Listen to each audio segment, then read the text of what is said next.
আমাদের আজকের বিষয় হচ্ছে ডিটাচ টু অ্যাটাচ। নিজেকে যত দূরে সরিয়ে নিবে, প্রিয়জন ততই কাছে চলে আসবে। বিষয়টি জানতে হলে ভিডিওটি সম্পূর্ণ দেখুন এবং প্রথমে চ্যানেলটি সাবস্ক্রাইব করে নিন।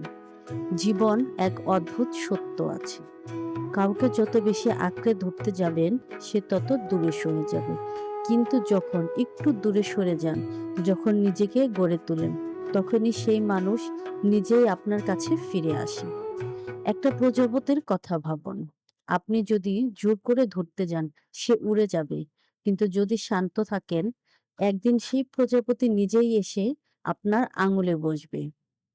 ঠিক তেমনি সম্পর্কের ক্ষেত্রেও আমরা অনেক সময় যাকে ভালোবাসি তাকে আঁকড়ে ধরতে চাই। ভাবি যদি শক্ত করে ধরে রাখি সে কখনো হারাবে না। কিন্তু বাস্তবতা একেবারেই আলাদা। তুমি যত বেশি আঁকড়ে ধরবে সে ততটাই তোমার থেকে সরে যাবে। কিন্তু যখন তুমি এক ধাপ পিছিয়ে আসবে, যখন তুমি নিজেকে নিয়ে বাঁচতে শুরু করবে, তখনই সে বুঝবে তুমি তার জীবনে কতটা মূল্যবান। ভালোবাসা হোক, স্বপ্ন হোক কিংবা সম্পর্ক, কিছুই জোর করে ধরে রাখা যায় না। যেটা সত্যিই তোমার জন্য সেটা একদিন তোমার কাছে ফিরে আসবে। আরো গভীর ভালোবাসা নিয়ে। কেন জানেন? কারণ ভালোবাসা বা সম্পর্ক কখনো জোর করে ধরে রাখার জিনিস নয়।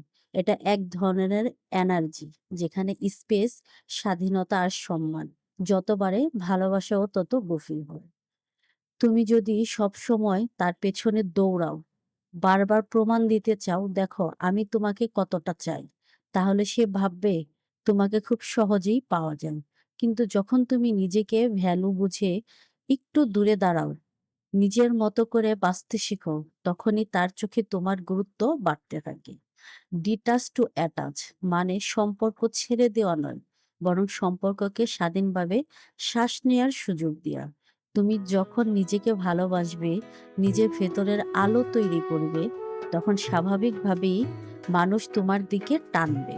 ভালোবাসা হলো এক প্রকার চুম্বক। চুম্বক সবচেয়ে শক্তভাবে আকর্ষণ করে তখনই যখন তাকে জোর করে টানা হয় না। তাই ভয় পাবেন না দূরে যেতে, কারণ অনেক সময় দূরত্বই হৃদয়ের টানকে আরো গভীর করে তোলে। ডিটাচ টু অ্যাটাচ, যতই দূরে যাবেন ততই প্রিয়জন আপনার কাছে ফিরে আসবে।